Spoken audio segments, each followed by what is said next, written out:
Hey everyone, welcome back to the channel. This is day 36 of Reaching 1800 and I'm back to 1723 after yesterday's being 1724. I lost the game, I won a game, and I'm back to 1723. I'm gonna play another 10-minute game. E4. I never played the advanced. Okay, now I'm gonna play it.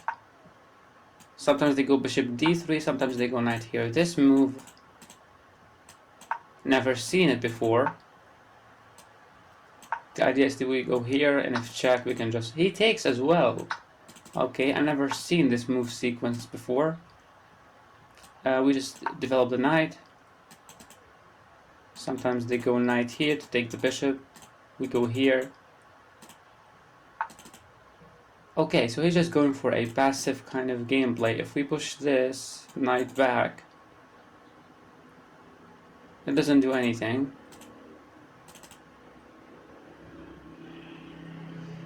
Can we go here to take the knight to build threat on this pawn?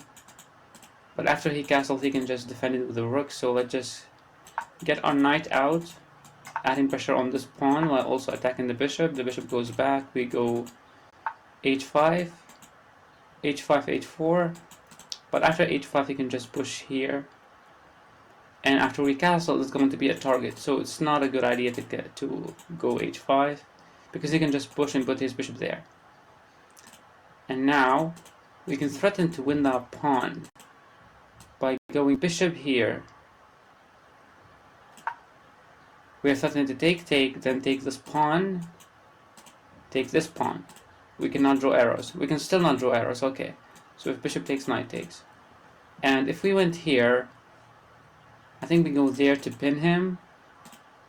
So if rook e1, we go bishop b4. But it's like I'm giving my two bishop pair, which is really great, and I'm giving them for free. So if rook here, I don't think I'm gonna take.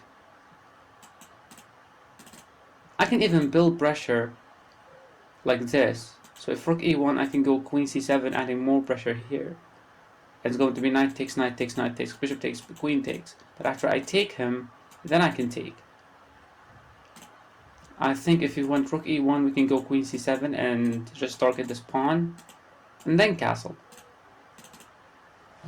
But if he didn't want rook e1, and we went for a passive move, then bishop takes, knight takes, knight takes, bishop takes, then knight takes. The idea is we're going for this pawn. He can do something else, which is really good. Bishop b5. Bishop b5, he's pinning my knight. This is number one. So I cannot take queen takes, then take like this, because my knight is pinned. And if I went to castle, he can just take my knight and just end this attack on my pawn. So he has this move, and he has rook e1. Rook e1 is slow because of queen c7, and if bishop here, we can just take your knight, takes back with the queen, then we can just take, and if bishop takes, then we're gonna go queen takes, then bishop takes, then pawn takes. That's what I think. But the best move is to go bishop b5, I guess. Just end my attack right away. I cannot go here because he's gonna take no matter what. So maybe this is a way to force a, we're having the bishop there. And we're still gonna add pressure on this pawn, even though he's just gonna go here. Queen takes, rook takes, queen takes, knight takes, bishop takes, queen takes, rook takes. No, we're not going to win the pawn. But my opponent is thinking right now. He's thinking about rook e1 more than this. But this is really obvious move, bishop b5. This is an attacker. Pin the attacker. That's it. But if he allowed bishop takes, knight takes, bishop takes, knight takes, he doesn't have this check anymore, forcing my king to be uncastled. So this is a very crucial move. Then queen c7, then maybe this, then takes. I don't know how to draw arrows. Okay, takes. But we cannot take here unless we push, and then he takes us, and we cannot take this pawn unless we go here trying to double his pawns.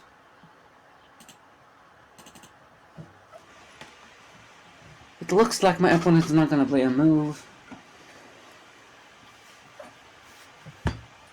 He's 1702. We're going to lose 8. We're going to win 8 if we win, lose 8 if we lose. And nothing for a draw. I don't think that this move is good, d4, because it just went to be a target. And when I move my bishop away, this pawn is going to be really weak. So we don't want to overextend ourselves with no pawns to protect it. So I'm guessing that this move is good to just have pressure on this pawn with the queen c7 as well. And just castle kingside, and we're going to be safe being up a pawn.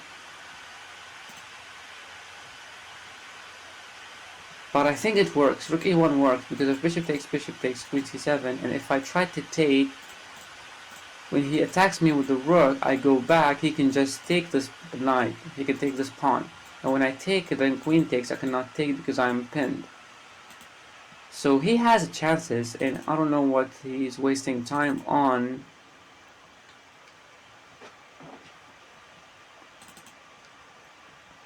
Okay, we are just in the opening, guys. We are just in the opening, I swear. This is just opening stuff. This is the first move out of the opening. And he doesn't know how to reply to it. I mean, it's really obvious. Just bishop here, man. Bishop e5 works. Castles, bishop takes, knight, pawn takes. Then that's it. Continue from there. But maybe he wanted to have a drink, he wanted to have something to eat, I don't know. Or he just forgot that he was playing chess. Which is good for me if I'm going to win this point, and I'm going to be the first time in my life reaching 1730. So I really hope to win this game. Going to 1731, it is an amazing thing. I really hope so.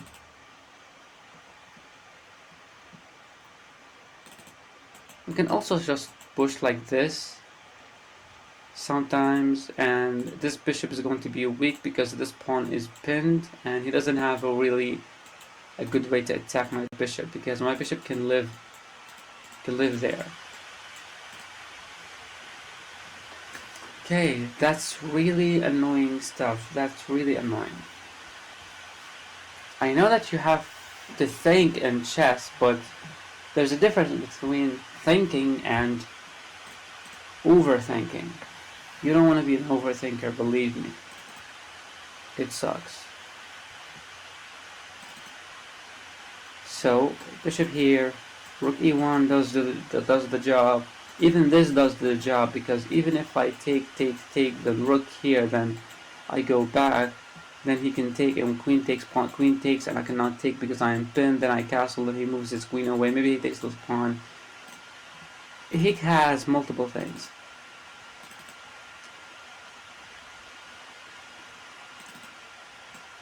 Do you think that I might be happy winning this game without me playing?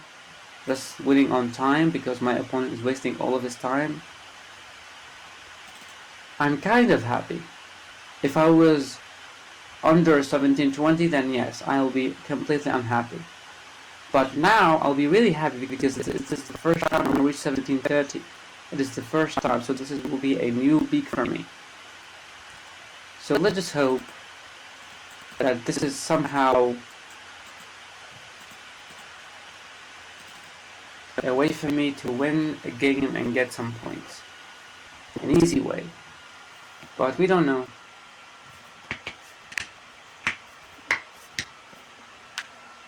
Okay. Still not moving. The most annoying thing is for him to play when there's only like 50 seconds on the clock. If he played on a low time, I might go crazy. Even though he cannot win, because there's a lot of time imbalances right now, so he's going to lose the game 100%, 100%. If I win 1730, I'm not gonna play another game. I'm not. Because when I play, when I'm recording, I just get distracted by me talking all the time about the potential moves. And as you have seen, I calculated more than 3-4 moves, and still there's no moves on the board. So that's how crazy I get in chess. I just keep calculating shit. And now is going to be 1 minute only. Please don't play and ruin my time. You made me wait 8 minutes. I mean, there has to be some kind of thing in chess.com. If you don't do a move, you automatically resign the game. They have it only on the first move, but apparently he can take all his time to think about this move, even though he might lose the game, which he will, by the way. He will lose this game 100%. Come on. So, 27, 26, 25. Apparently we're going to win these points. We're going to review the game for any opening mistakes that we do. I don't think that I did anything bad in the opening. Nothing bad. Maybe bishop g4 is a little bit mistake on inaccuracy. I'm not supposed to do that, but we're going to see.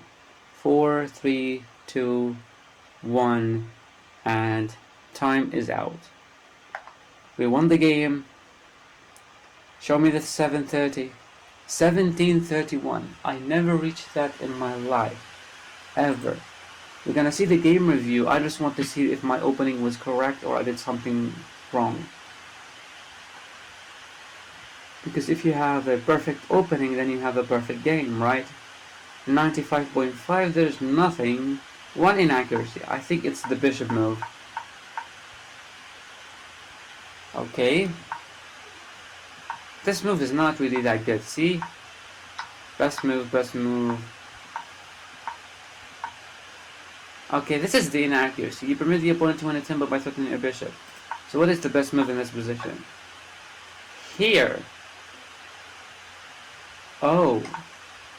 He castled, which is not good. Now we went knight g6. It's not really the best move. What is the best move? Still this move. a6 to stop the knight or the bishop from entering this. Okay. He went bishop back. We went. That is a good move. This is a good move. So don't focus on this. It's not really 95.5% on the accuracy of the opening. But now it's like -1 for black. Because we have a better position. Okay, that was it. My opponent just lost some points. From 2020. Damn. Okay, that was it for today's video. I know it wasn't a video. I just waited for 8 minutes. But I'm finally back to 1731, which is really, really great. And that's it. Thank you so much for watching. I'm going to see you in the next video.